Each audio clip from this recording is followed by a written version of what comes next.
Hello everyone. At this point in the course, we're finally ready to start talking about ray tracing.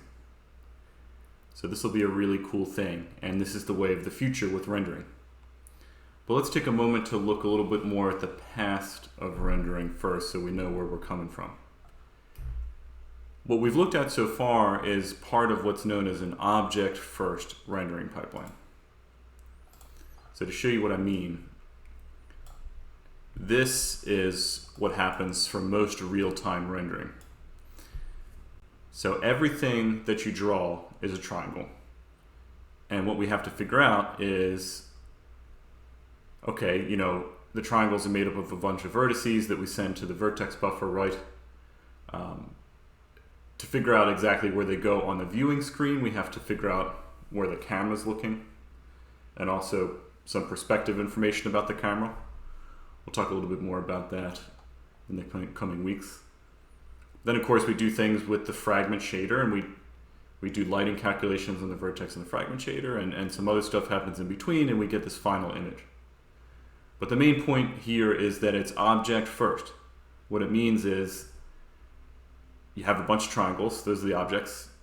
You figure out where they go, and then from there you can shade them in and figure out which pixels are involved. So not every pixel is necessarily involved, and everything has to be a triangle. But this is very fast, in general. Okay. And here's the result, right? So even this dinosaur is made up of a bunch of triangles. Okay, and even this looks like a smooth thing, looks like a sphere or an ellipsoid. But again, if I show you, this is made up of triangles, and the triangles get projected onto my screen here and then shaded.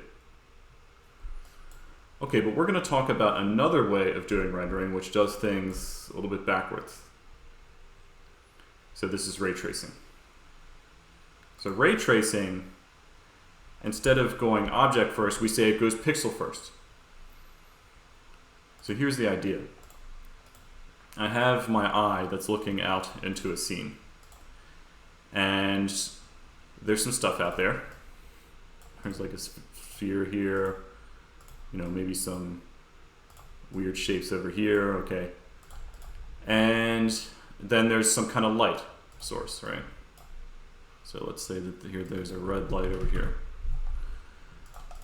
So what the light would do is it would shine itself in all directions, right?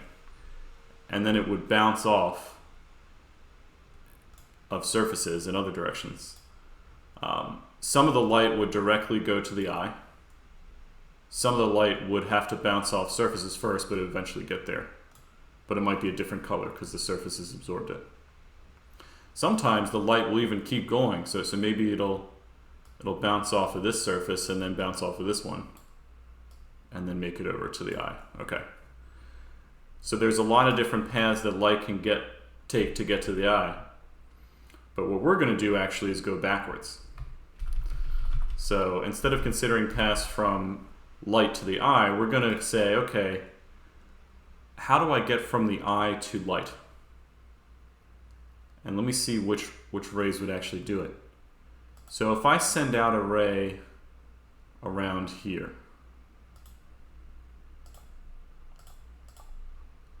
then that ray may then bounce over to the light. And if I see that, I can say, okay, well, what angle did it make with respect to the normal here? And I can do stuff like Fong Illumination, right? So here's the normal at the surface. And I can say, okay, well, here's a point that I'm considering.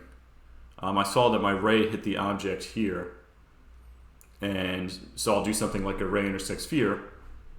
I'll figure out what the normal is there, and then I'll say, okay, what are the lights that could have hit this? What angles are they making? And then I can do my whole thing with Fong Illumination, right?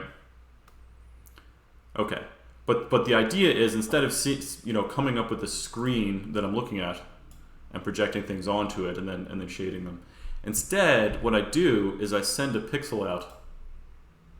I send a ray out through every single pixel on my screen. So here's one pixel that I'm trying to figure out here. And so to figure out what color is at this pixel, I send a ray out, and then I do my lighting calculations and see whatever, I see what the ray hits, and then I do my lighting calculations there. Okay. So that gives me that pixel, then I send out another ray through another pixel. So that happens to hit this object, like that. Oops. And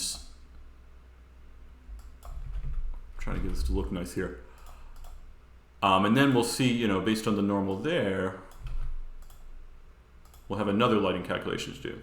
So here's the path that that ray would have to take if it was going to start at the eye and then bounce off this object and end up at the light. And there's the normal. So they don't necessarily have to go perfect in, perfect out, right? Just like with Fong. But we look at the angles that they make with the objects, and we can figure out then, okay, here's where I'm looking to get my color. Let me do a lighting calculation at that surface, and that's going to give me the, what's at this pixel. Okay. So that's how it works, and we do that for every pixel. And some pixels we might not hit anything. You know, some pixels will just go right out into space, and there will be nothing there. So actually, this is one of the downsides computationally, because when I do object first rendering, look, there's all this space here where there's nothing, and no triangles or project here, so I won't even waste computation trying to figure out colors here. But with rays, you actually send out rays everywhere, at least in a naive implementation. And so it takes a little bit longer. It also just takes longer to go through every pixel. There are many more pixels than there are objects usually. If you're only rendering, say, an 800 by 800 image, which really isn't that high resolution, that's going to be 640,000 pixels that you need to do. Versus even this dino, I think. This dino only has probably 1,000 triangles at most. And you can see I get a pretty good model. So 1,000 triangles, and Homer 2 is only a few thousand. 1,000 triangles versus almost 1,000,000 pixels. Okay. And these computations tend to be pretty expensive as well. But they can be parallelized. So every ray can be sent. We actually say that ray casting, the process of sending out rays, is embarrassingly parallelizable. That's a term. What it means is that really the calculation to get the color from this ray doesn't have anything to do with the calculation to get the color from this ray. So I can do them all in parallel. Okay. Now there's one more thing I want to talk about here, though, which is the notion of perspective. So one thing you notice about this picture here is that everything comes back to the eye. They all come into this focal point here, right? So this we call the viewing plane here. And there's a focal point behind that viewing plane where all the rays converge. And this has pretty interesting implications on how we see, actually, and what it means to have a perspective. So in particular, there's a very important parameter here called the field of view. And I'm just going to clean this up a little bit just so we can look and see a couple things. So the field of view is an angle, which is basically the entire amount that I can see in front of me. And so I can't see beyond this. Maybe some of it's in peripheral vision, but we're going to have a hard cutoff there. Okay. So I'll call this theta. All right. So what we can do actually is figure out, we can parameterize the direction that rays go out by the field of view, actually. So what we need is to know what is forward. So I'll call this towards. This is a vector, towards. And then this, we need another vector to help orient us, which is right. So I'll call this the right vector. And with a towards and a right, that's enough to orient me here so I know where I'm looking. So there's my towards vector and there's my right vector. Okay. And if I check my right-hand rule here, well, let's see. Yeah, so then the up would be coming out of the screen here. Okay. So right cross towards is up.